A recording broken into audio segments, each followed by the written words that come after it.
going on, Kinfollllk? Welcome back to another episode of Key to the City podcast. It's your favorite Kinfollllk, Mr. Key to the City, Keone G. You already know what it is. Shout out to everybody that's been out there supporting the kid. All my kinfolks and kinfolkettes. I see you out there. Everybody that's been liking, sharing, commenting, whatever you've been doing to raise awareness about the podcast, man, and just the media company as a whole. We appreciate you. You ain't have to do it, but you did. And we got some big things planned for y'all this spring and this summer. I'm so excited. Slowly building my team behind the scenes. So I apologize for a little inconsistency within the release of the episodes. But I got them. I'm sitting on them. And your man been putting in work behind the scenes. Y'all know how I get down. Hardest working man in show business and podcasting. Black media bad boy. But nonetheless, y'all keep up with us. Make sure you subscribe to our YouTube page to keep up with all the episodes as well. And, hey, man, we appreciate you. And like I always say, just like last week, this episode is no different. We're going to keep hitting you in the head with quality content and quality guests. And I got my kinfolk in the building with me this evening. I ran into this cat. The first time was during Jackson Indie Music Week. And, you know, we just remained in contact throughout that time. Super talented cat. He got the look of a superstar, ladies and gentlemen. You see him right here. And I also caught him again at what event was you at last? 500 Guitars. 500 Guitars. Yeah. Kickback. Yeah. Jamming out there as well. So he definitely been on this grind. We're going to find out what's going on with him with 2022. And, you know, get on his ass a little bit about releasing this music. He's starving some of y'all out there. And, you know, we ready to eat, be fed with that new WIL. So, pause. But, yeah. So, without further ado, ladies and gentlemen, boys and girls, y'all, welcome to the city. My kinfolk, WIL. What's good, man? What's going on, pimping? You good, man? I'm good, man. And, make sure you talk out, man. You ain't got to talk suave this evening. You ain't got to be like, yeah, what's going on? Your fans want to hear you, man. How your day going, bro? It's been cool, bro. It's been all right. You know what I'm saying? Just a regular day. Went to work. Mm-hmm. You went to work dressed like that? Nah, I be there's one time, you know, I got the Jetsons on and the Dickies and the yeah, the little, you know, high visible. My boy be fresh, man, clean from head to toe. You see him, man. Shoot, It's just something simple. That's just simple shit. Ain't no cap on it, man. Well, I'm glad you had the chance to stop through, man. We said we're gonna link up for a minute. And I finally got you on, man. It is my pleasure, bro. Man, I appreciate you having me on, bro. Oh, no doubt. Key to the City podcast, man. I done made it, bro. I might as well retire now. That's it. That's what I was telling them earlier, man. You done made it now. Hell, all that Grammy and that other shit, it ain't even worth it now. I'm cool now, man. He's straight, so he can hang it up right now and retire legend, boy. But nah, I appreciate that, man. Good looking out. Sure. Well, we are the hottest podcast in your city. So yeah, man. We're gonna find out a little bit about you, man. I really want my audience to get to know you. I think you got hot material, man. You definitely got the talent, the look, and from what I've gathered from you since the first time I met you, you got the grind behind you as well. So where you originally from? I'm from Forest. Forest, Mississippi, and this thing. If anybody know where that's at. Yeah. Shout out Forest, Scott County. Shout out to him, you know. Is it the Forest Tornadoes? Nah, that's the Bearcats, but I actually went to Scott Central. Bearcat. Okay. Shout out to Scott Central. I don't think my schools got up that north. I grew up in Simpson County, McGee, Mendenhall. I don't think we got up that far, but yeah, man. Shout out to Scott Central. So most artists that I have on the platform, they say they came from a musical background or some of that nature. Yeah. Did you have that same experience, or you kind of? My grandparents was actually nominated for a Grammy, like in country music. Oh, word? You remember the track, or? I think it was called "I'm Going to Jackson" or something like that. No way. No, for real, I'll pull it up for you later on YouTube. But they were singing about coming to Jackson. Wow. I gotta look that joint up. You said what? I said I gotta look that joint up. Yeah. So, but were you like, they make you perform like when you were little? Do that little dance, bro. Like I knew I was gonna be a star when I was a kid, bro. Oh, you already do it, man. I used to make everybody sit down and watch me perform. What you used to use as a mic? I ain't need one, man. I had an imaginary headset at the time, you know, because I thought I was gonna be Chris Brown. I thought I was gonna dance. I was just about to say that. I thought I was gonna dance with it, you know. Yeah. But yo, nah, I can't. I can sing, you know, but I can't too much dance. Too good. That's what I get on a lot of the R&B artists about.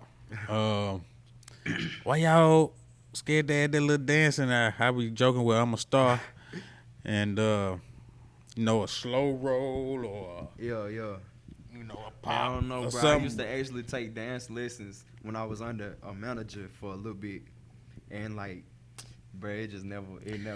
Man, how you expect for panties to get thrown your way if you don't put some kind of slow roll in it? Look at me, bro. He said that ain't even needed. They just gonna throw them regardless once they lay eyes on them. Hey, I'm with that, boy. Who are some of your inspirations coming up? Chris Brown, of course. Man, I used to listen to like everything back in the day. Like I really used to listen to rock music, like rap, R&B. I used to listen to like a lot of Usher. I'm the same way, yeah. T-Pain, you know what I'm saying?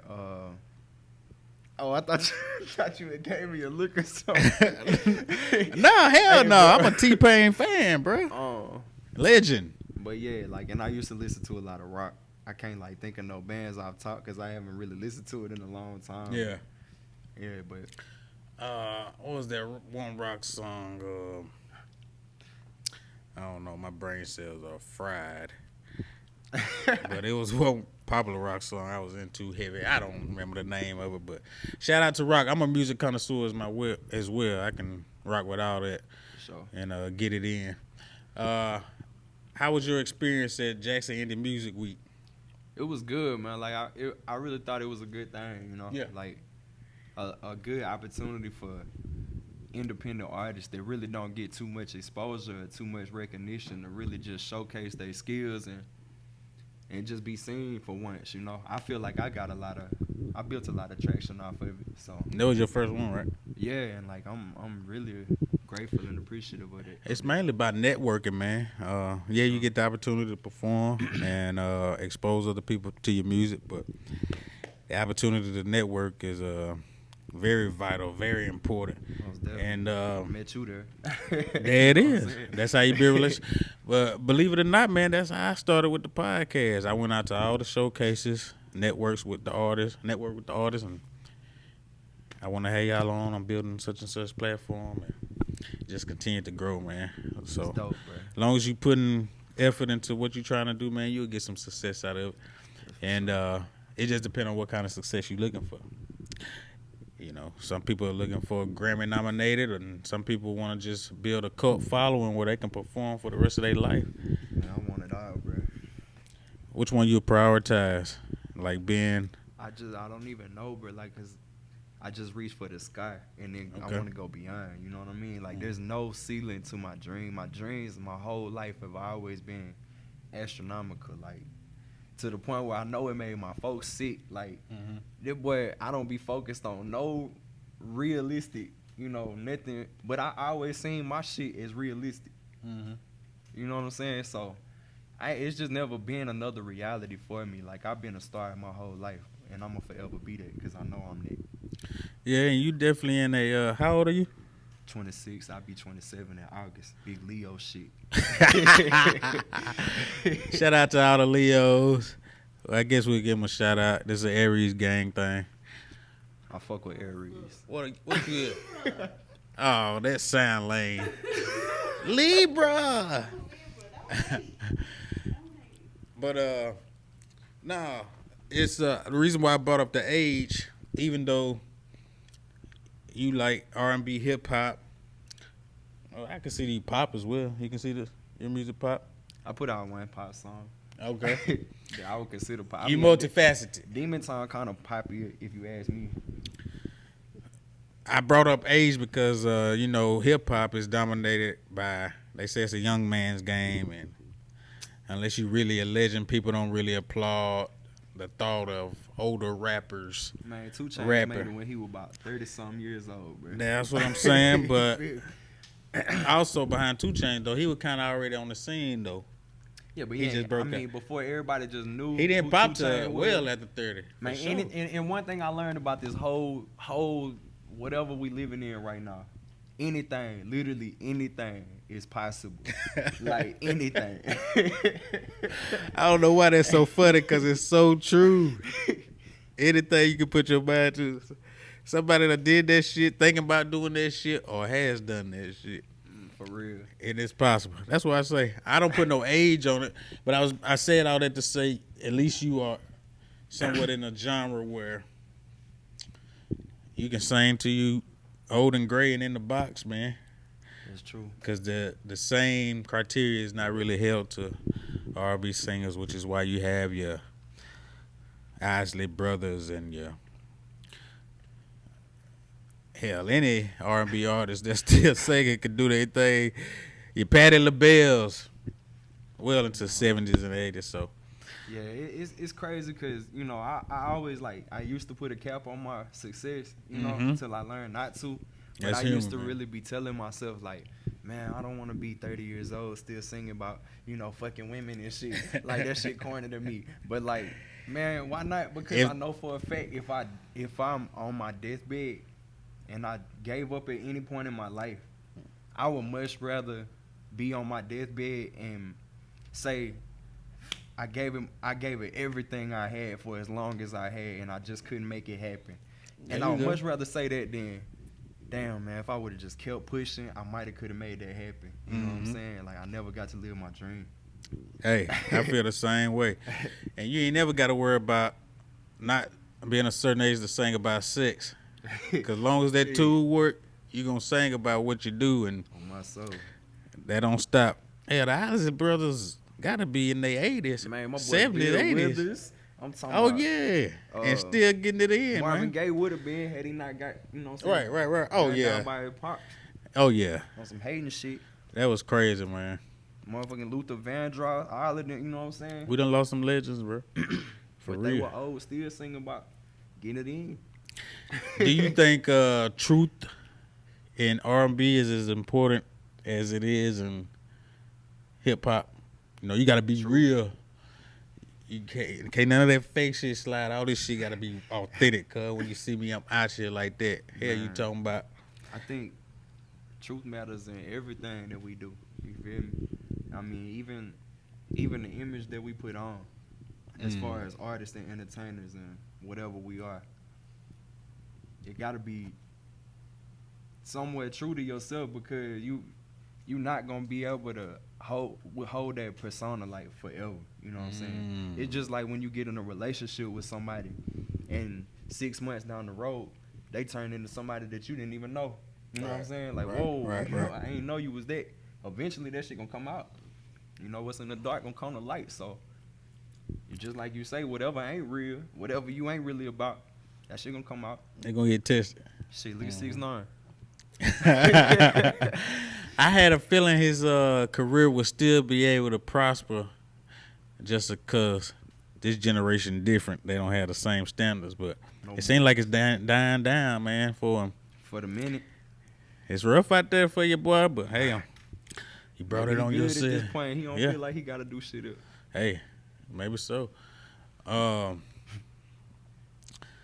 Now, we got, I know one of the things we asked you when we was at Jackson Indie Music Week is, where's the music, bro? So we got 22 coming up. 2022 is here. And what you got planned for us, man? We got some projects coming. We got some new tracks. What? Y'all fans is waiting. Y'all go ahead and be looking for a new song every month. Lost coming out next month. Don't put that pressure on yourself now. I got to, because if I don't, ain't nobody else going to, and I need this shit to get done. I'm sitting on so much music, and I've been recording this music since 2015, bro. Damn. Oh yeah, you at the 7-year mark. After this, it got to reset, man. So it's like I got 3-4 songs out. That's ridiculous, you know. I love when a man takes accountability for himself. That's the only way you really solve your issue. That's respect, though, bro. Appreciate it. So you prefer to release them a single at a time as opposed to throwing them all on the project? Yeah, just I for think that now. may be smart. Yeah, just for now at least, because I don't feel like I got enough super engaged, supporters / fans to even really go in and break down an entire album. Like your favorite artist drop an album, you gonna break that shit down word for word. You gonna feel the whole story they just told throughout their whole album.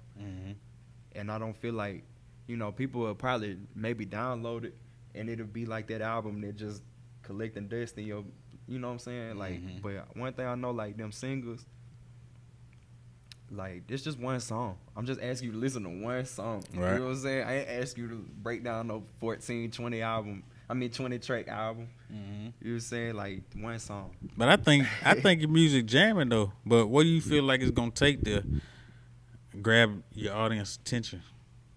They just really want to see without having to release like a dick pic. I feel that what nigga turn to when the shit get hard out there. On me. Throw a dick pic out there. Now you done ran out of all your options. You done tried and you dick pic give you 60 more days to come up with some material, man. I'm talking about you don't come out right behind that. That was for nothing.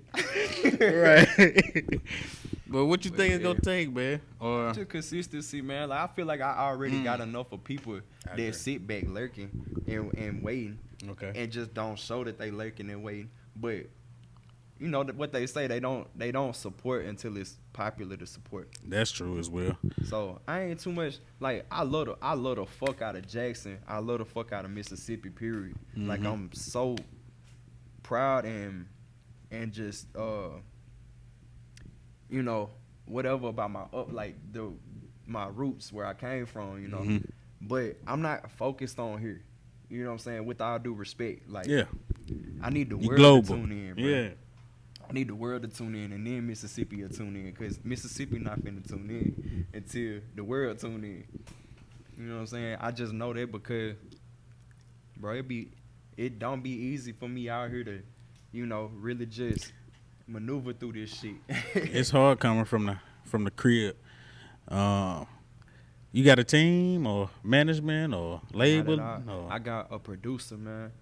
You know what I'm saying? And big shout out to Tyler Jason Made It, bro. If y'all need some beats, go fuck with Tyler Jason Made It, for real. Like Tyler Jason Made It, shout out. Straight up, that's my boy, bro. And if it went for him, it wouldn't be half of this music that's finna come out. You know what I'm saying? Cause that boy be throwing some pressure on me, bro. He be sending me so many beats. I'm like, damn, I be trying to keep up with him, man. So it just. Did he produce Demon Time? Yup. Shout out. So y'all got an in-house thing going on. Try to keep that going on as long as possible. So what would you be interested in? Would you prefer to just continue to slowly build this independent thing on a solid foundation and go that route, or would you prefer to have management and have a label, or have management seeking label deals, or like what route would you prefer, or are you open to like whatever? I mean, the way I pretty much treat everything in life is if it makes sense, I'm going to do it, So right now it don't make sense for me to jump on a label, because I mean, I got label offers, you know what I'm saying? I done been flued out to motherfucking LA, you know what I'm saying? Like, but everybody want to grab me by the balls and tell me what I'm going to do and who I'm going to be. And I'm perfectly fine with being fully independent for the rest of my life, as long as I just get to be who I want to be, who I am, and make the music I want to make. I don't like being on a leash. I refuse to be on a leash. You know what I'm saying? I respect it. So, yeah, whatever makes sense, though. I mean, if somebody, and it's, obviously I would have lawyers look at the paperwork and stuff to make sure everything's solid, but, if everything's solid and everything gonna work out, beneficial for both parties, as long as it's advantageous, like, I'm cool on whatever. I would rather stay the independent route, though, just because, like, I like having control of where my money goes and, who I give it to. Right. So what would I'm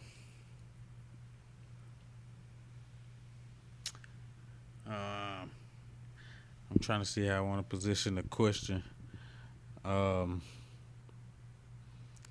So what if you decided to remain independent, but you approached with somebody on the management tip that said they could help you book shows, they connected? Uh, would you work out something like that, or you trust your career in your own hands? I mean, like I say, you know what I'm saying? If anything, if it makes sense, I'm gonna go for it, you know. And as much as I feel like 100% confident that I'm always gonna make the right decision, or at least I know that I'm gonna make something happen with this. I also understand that I don't know everything, Right. and people know more than me, you know. Facts. And people are better at certain things that I'm not as good at, which is why I'm like really trying to put together a team, because I want you specialized in this skill, you specialize, you know what I'm saying? Because we can get more done that way. But it's hard to build a team with people that want right now. You know what I'm saying? There you go. They can't see the bigger picture. And it happened over and over again. I believe with everybody that ever did anything profound in their life. Like, people don't believe in the image that you got in your head because it's your dream. It's in your head. I say that all the time. You know what I'm saying? But the ones that do and stick with you through the rough time, cause when that shit get rough, and when it do, and it will get rough, it's gonna get rough. Then the people gonna fade out, but the people that stuck, y'all gonna be forever. Agreed. Key to the City podcast. We got my kinfolk Jake Will in the building. All right, so I also know my ladies wanted to know, they wanted me to check with you before I let you out of here. They want to know, if Jake Will single, what's his ethnicity, what else y'all said? I know I should have wrote it down, but hell, at least I got two of them off. Man, I'm single, you know what I'm saying? There you go, ladies. And I'm also white, but I'm mixed with a little spice, you know what I'm saying? A little Middle Eastern spice, you know? Okay. With, I'm from my other family from Lebanon. So, dope. Yeah. That's dope, I'm man. Lebanese. Dope. Okay, you speak any? Bro, I'm learning Arabic right now, but it's hard. Arabic hard. I bet, man. That's what all the scribbles, no disrespect. Yeah. But like, yeah, like I got this right here. Yeah. That mean one love. You know, shout out Bob Marley. Shout out, man. That's hard though, man. Ladies, Lebanese, and he's single. Holla at your boy Jake Will. He be on that demon time, they say. Well, man, we sure enough appreciate you stopping by. Key to the City for sure, man. We looking for everything you got coming this way for 2022. And hopefully we can work together. I'm trying to do me a little event as well, so I'll definitely be reaching out. And before we get out of here, but make sure you let my kinfolk know where they can follow everything you got going on. Most definitely. Pretty much Jake Will 17 on everything. That's JAKEWIL 17. And that's and Jake Will on YouTube. There it is. Y'all go stream him on all platforms and look for his new shit coming out. He said he stopped procrastinating. He back on this bullshit, and he hitting y'all in the head with a new track every month. We're going to hold him to the fire on it. So we're going to check back in around by March 28th, something like that. And if we ain't heard nothing about him, we're going to get on his ass. You understand that? Sure. But we appreciate him stopping by, man. Y'all go support this king, bruh. And keep following Key to the City podcast, Key to the City Media. This has been another episode. I'm your kinfolk, Mr. Key to the City, Keone G. It's my kinfolk, Jake Will. Peace, love, blessings. We out this thing.